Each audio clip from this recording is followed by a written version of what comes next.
कहानी की शुरुआत में हम बीमस नाम के एक लालची और चालाक सेल्समैन को देखते हैं। बीमस जानवरों को पकड़कर उनकी नीलामी किया करता है। एक दिन वह गांव वालों से कहता है, फसल बोने के दिन शुरू हो चुके हैं और तुम्हारे जो जानवर हैं वो बेअक्ल, कमजोर और बिल्कुल नाकारा है। लेकिन घबराओ मत, क्योंकि आज मैं तुम्हारे लिए एक ऐसी चीज लेकर आया हूँ जो तुम्हारी जिंदगी आसान बना देगी। इतना कहकर बीमस सबके सामने अपने साथ लाए हुए थॉरिफेंट प्रजाति के जानवरों को दिखाता है। इन जानवरों की सबसे हैरान कर देने वाली खासियत यह होती है कि ये इंसानों की तरह बात कर सकते थे। बीमस गर्व से कहता है, ये जानवर बेहद ताकतवर हैं और खेतों में तुम्हारे लिए किसी इंसान से कम काम नहीं करेंगे। जैसे ही गांव वाले देखते हैं कि ये जानवर सच में इंसानों की तरह बोल रहे हैं, सब हैरानी और लालच से भर जाते हैं और तभी नीलामी शुरू हो जाती है। बीमस सबसे पहले एक छोटे से थॉरिफेंट को $800 में एक किसान साइमन को बेच देता है। उस थॉरिफेंट का नाम था मोस्ली। मोस्ली को जबरदस्ती पकड़कर वहाँ से ले जाया जाता है। उसकी आंखों में आंसू होते हैं, दिल डर और उदासी से भरा हो। वह अपनी माँ को आवाज देता है, लेकिन वो कुछ नहीं कर पाती और यहीं मोस्ली का बचपन वहीं छूट जाता है। अब कहानी हमें 25 साल आगे ले जाती है। मोस्ली अब बड़ा हो चुका है। उसकी एक पत्नी है बेला और एक प्यारा सा बेटा रू। हर रोज की तरह मोस्ली सुबह सुबह उठता है, अपना हल तैयार करता है और अपने मालिक साइमन को जगाता है। फिर वह खेत जोतने में लग जाता है। पूरा दिन बिना रुके बिना थके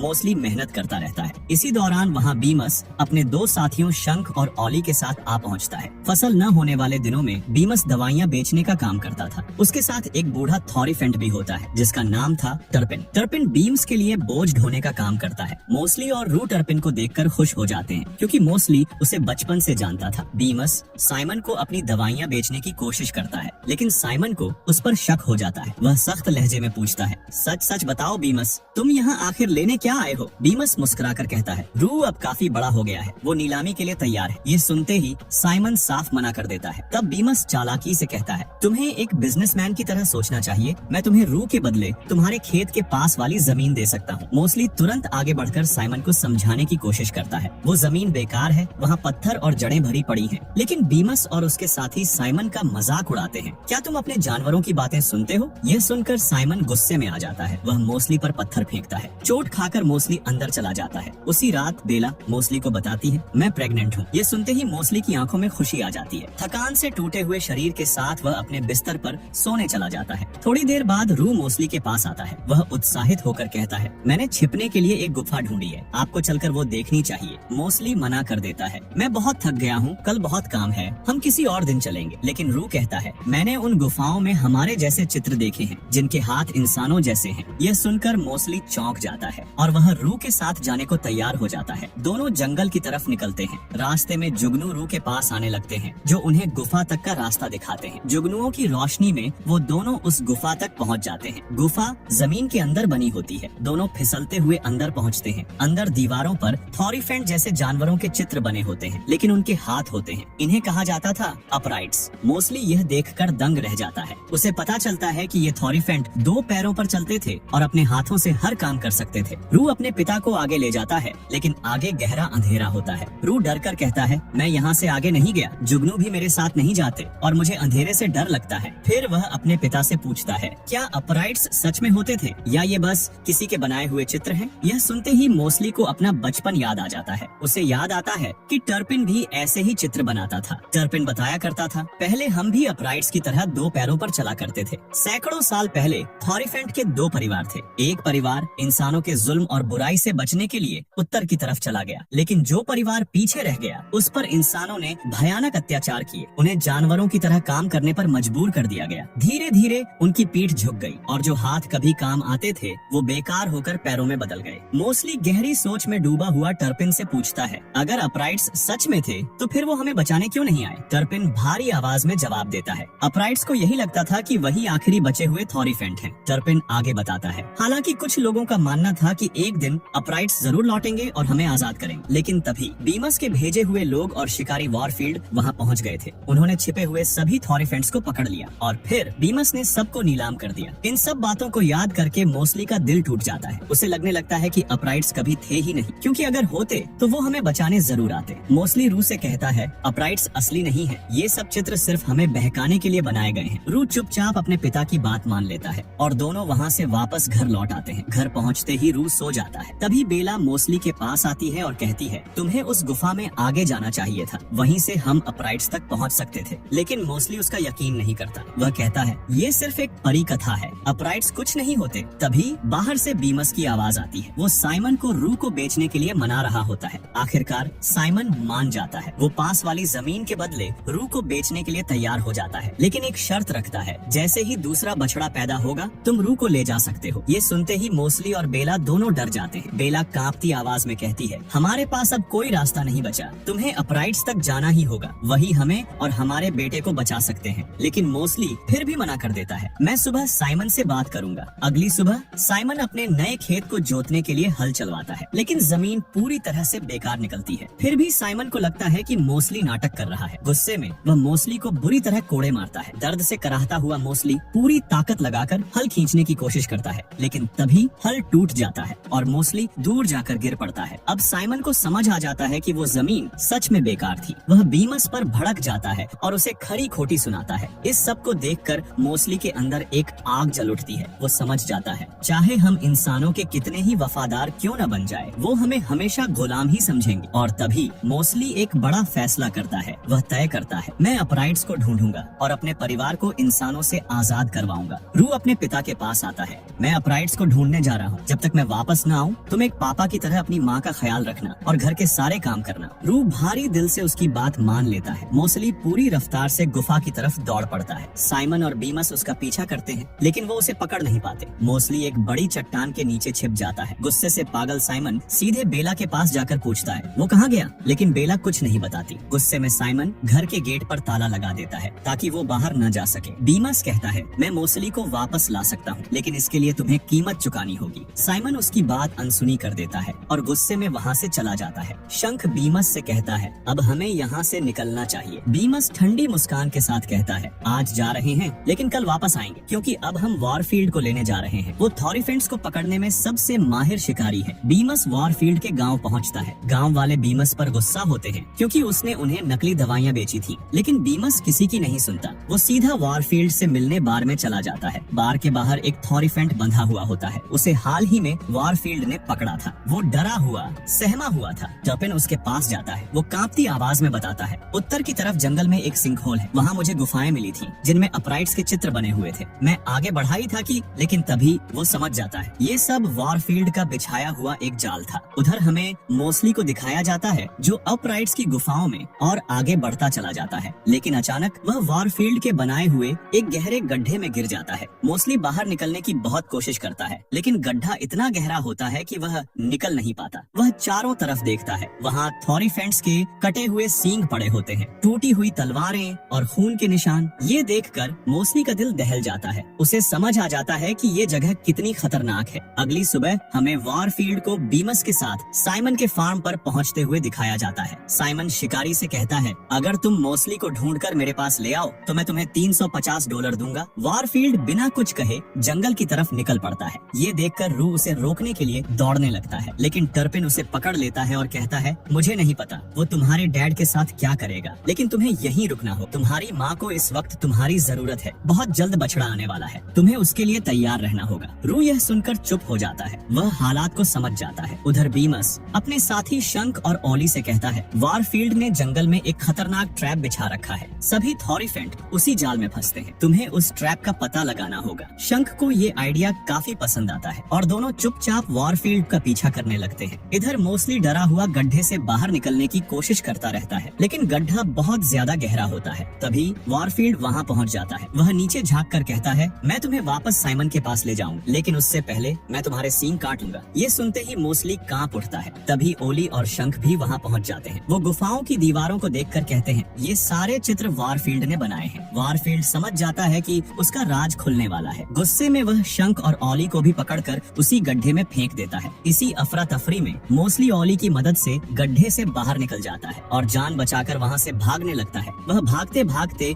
एक झरने के किनारे पहुँच जाता है। चट्टानों पर छलांग लगाते हुए आगे बढ़ने लगता है। वॉरफील्ड उसे रोकने के लिए अपने तीर से हमला करता है, लेकिन तभी एक जुगनू वॉरफील्ड का ध्यान भटका देता है और मोस्टली की जान बच जाती है। मोस्टली एक ऊंची चट्टान पर छलांग लगाता है, लेकिन संतुलन बिगड़ जाता है। वह नीचे गिर जाता है। वॉरफील्ड को लगता है कि मोस्टली मर चुका है। वह उसकी बॉडी देखने के लिए नीचे उतरता है, लेकिन वहाँ मोस्टली नहीं मिलता। जब मोस्टली की आंख खुलती है तो वह खुद को झरने के पीछे पाता है। गिरते समय वह झरने के पीछे जा पहुंचा था। मोस्टली चारों तरफ देखता है और तभी उसकी नजर 3 थॉरिफेंट्स पर पड़ती है। उनके नाम थे वार्नी, डीवर और गेलीन। वो तीनों 2 पैरों पर चल रहे थे। ये देखकर मोस्टली की आंखों में आंसू आ जाते हैं। अब उसे यकीन हो जाता है अपराइट्स सच में मौजूद हैं। गेलीन एक बहुत बूढ़ा अपराइट होता है। उसकी यादें धुंधली पड़ चुकी होती हैं। वह अक्सर बच्चों जैसा व्यवहार करता है, लेकिन उसके भीतर एक भूला हुआ इतिहास अब भी जिंदा होता है। जब वार्नी और डीवर मोस्टली को देखते हैं तो पहले उन्हें लगता है कि वो कोई दुश्मन है। दोनों सतर्क हो जाते हैं। मोस्टली जल्दी से कहता है, मैं दुश्मन नहीं हूँ, मैं भी एक थॉरीफेंट हूँ। वार्नी हैरानी से पूछता है, अगर तुम थॉरीफेंट हो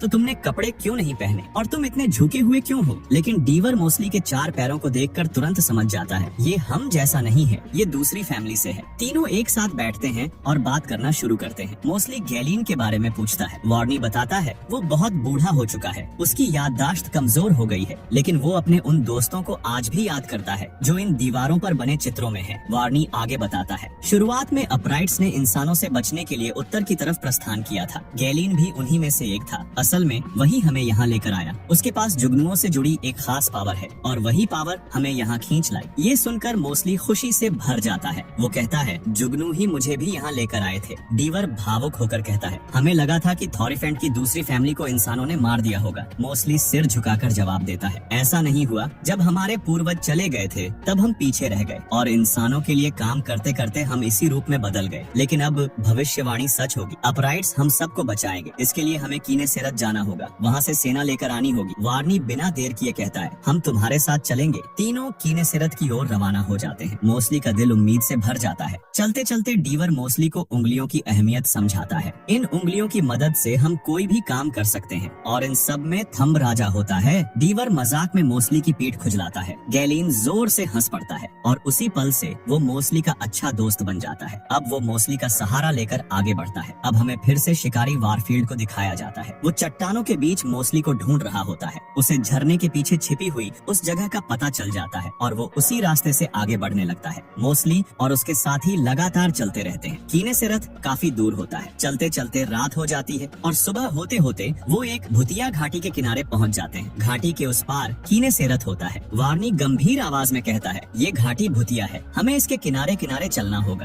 कहा जाता है कि दुनिया की शुरुआत यहीं से हुई थी और इसी घाटी में एक खास पेड़ है जिसकी एक आत्मा रक्षा करती है। आज तक जो भी इस घाटी के अंदर गया है वो कभी वापस नहीं आया। तभी मोस्टली को घाटी के भीतर एक सुरंग दिखाई देती है। वो कहता है, अगर हम इस सुरंग से जाए तो जल्दी शहर पहुंच सकते हैं। तीनों सुरंग के अंदर बढ़ते हैं, लेकिन सुरंग भुतिया होती है। अचानक पेड़ उनके ऊपर गिरने लगते हैं। किसी तरह वो जान बचाकर बाहर निकल आते हैं। अब वो घाटी के साइड से आगे बढ़ते हैं। रात को एक जगह रुककर आराम करते हैं। मोस्टली उन्हें अपने परिवार के बारे में बताता है। मैं अपने परिवार को बचाना चाहता हूँ, इसलिए हमें जल्दी से कीने सेरत पहुँचना होगा और सेना लेकर लौटना होगा। सब सो जाते हैं। रात में मोस्टली की आंख खुलती है। वो देखता है गेलीन जुगनुओं के पीछे पीछे कहीं जा रहा है। मोस्टली डीवर और वार्नी को जगाता है। तीनों गेलीन के पीछे पीछे एक ऊंची चट्टान तक पहुंच जाते हैं। गेलीन को समझ आ जाता है वारफील्ड उनके पीछे आ चुका है और सच में वारफील्ड वहां आ पहुंचता है। वार्नी और डीवर उसका ध्यान भटकाने की कोशिश करते हैं, लेकिन गेलीन मोस्टली से कहता है, हमें इन जुगनुओं पर भरोसा करना होगा, यही हमें यहाँ से बाहर निकाल सकते हैं। मोस्टली एक पल की भी देर नहीं करता। वो सीधे क्लिफ से नीचे कूद जाता है और तभी जुगनू उसे थाम लेते हैं। मोस्टली हवा में उड़ने लगता है। ये देखकर वार्नी भी नीचे कूद जाता है। जुगनू तीनों को बचाकर शिकारी से काफी दूर ले जाते हैं। अब वार्नी और डीवर को भी पूरा यकीन हो जाता है, जुगनुओं में वाकई मैजिकल पावर है। तीनों फिर से तेजी से आगे बढ़ने लगते हैं क्योंकि वारफील्ड अब भी उनके पीछे है। उधर हमें साइमन के फार्म पर दिखाया जाता है। टर्पिन रू को काम करना सिखा रहा होता है। वो प्यार से कहता है, बहुत जल्द तुम्हारा भाई या बहन इस दुनिया में आने वाला है, लेकिन तुम घबराना मत, मैं तुम्हारे साथ रहूंगा।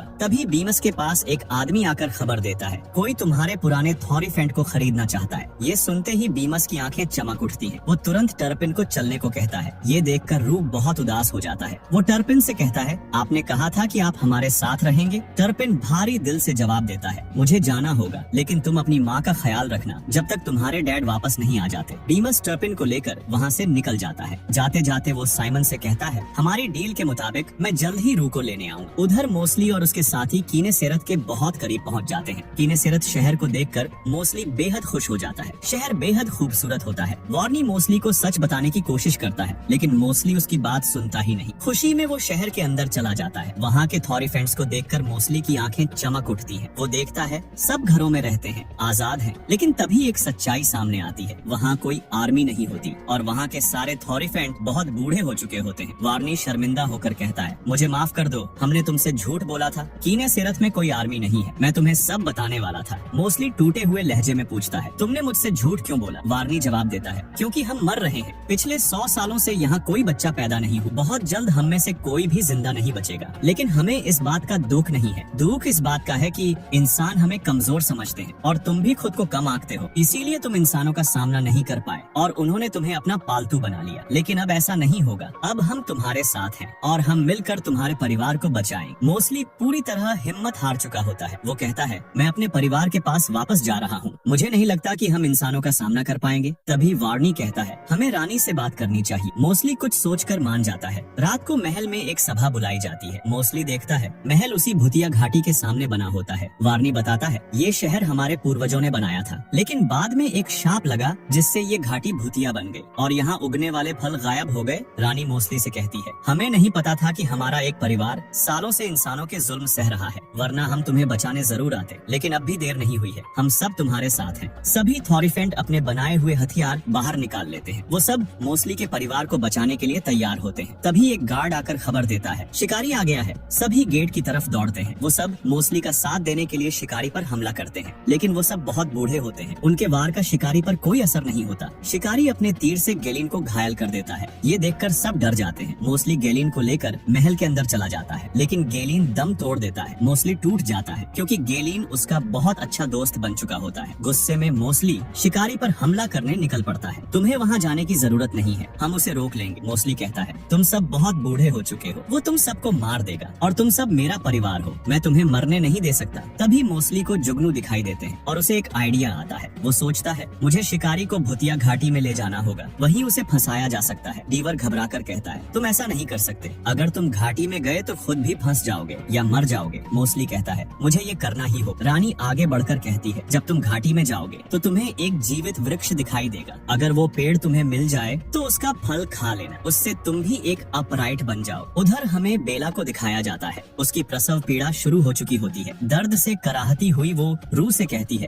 जल्दी साइमन को बुला कर लाओ, मुझे उसकी मदद चाहिए। रू डरते डरते साइमन के पास जाता है। वो हिम्मत जुटाकर उसे जगाता है और कहता है, मेरी माँ को आपकी जरूरत है। ये सुनकर साइमन भी पिघल जाता है। वो बेला की मदद करने चला जाता है। किनेसेरत में वारफील्ड गेट तोड़कर शहर के अंदर घुस चुका होता है। मोस्टली जानबूझकर उसे अपने पीछे आने के लिए उकसाता है। वारफील्ड उसके पीछे पीछे एक बड़े से बाग में पहुंच जाता है, जहाँ चारों तरफ ऊंचे ऊंचे पेड़ होते हैं। मोस्टली को जुगनू दिखाई देते हैं। वो उनके पीछे बढ़ता है और तभी उसकी नजर जादुई पेड़ पर पड़ती है। वारफील्ड उसे रोकने की कोशिश करता है। वो मोस्टली पर तीर से हमला करता है। मोस्टली घायल हो जाता है, लेकिन हार नहीं मानता। अब उसे यकीन हो चुका होता है वो शिकारी का सामना कर सकता है। मोस्टली और वारफील्ड के बीच जबरदस्त लड़ाई होती है। वारफील्ड मोस्टली को पकड़ने की कोशिश करता है, लेकिन मोस्टली पूरी ताकत से उसे मारता है। मोस्टली जादुई पेड़ की तरफ बढ़ने लगता है ताकि उसका फल खा सके, लेकिन वारफील्ड एक बार फिर तीर से हमला करता है। मोस्टली गंभीर रूप से घायल हो जाता है। फिर भी वो आगे बढ़ता है, लेकिन तभी जादुई पेड़ वहाँ से गायब हो जाता है। मोस्टली अब लगभग टूट चुका होता है। वारफील्ड उसे पूरी तरह खत्म करने ही वाला होता है कि तभी उस बाघ की जादुई आत्मा प्रकट होती है। इसे कहा जाता है गार्जियन। गार्जियन वारफील्ड को रोक लेता है और उसे जोर से मारकर दूर फेंक देता है। फिर वो आत्मा मोस्टली को उठाती है और वहाँ से गायब हो जाती है। वारफील्ड उसी भूतिया घाटी में फंस जाता है, क्योंकि वो घाटी एक बुलबुलियाँ होती है जहाँ से कोई भी बाहर नहीं निकल सकता। किनेसेरत में सभी को लगता है कि मोस्टली मर गया है, लेकिन तभी वही आत्मा मोस्टली को शहर के बीच ले आती है। अब मोस्टली समझ जाता है ये आत्मा हमेशा उसके साथ थी। गार्जियन मोस्टली से पूछती है, तुम क्या चाहते हो? मोस्टली आंखों में आंसू लिए कहता है, मैं अपने परिवार को आजाद करवाना चाहता हूँ। गार्जियन मुस्कुराती है और मोस्टली को जादुई फल देती है। उधर आज वो दिन होता है जब बीमस रू को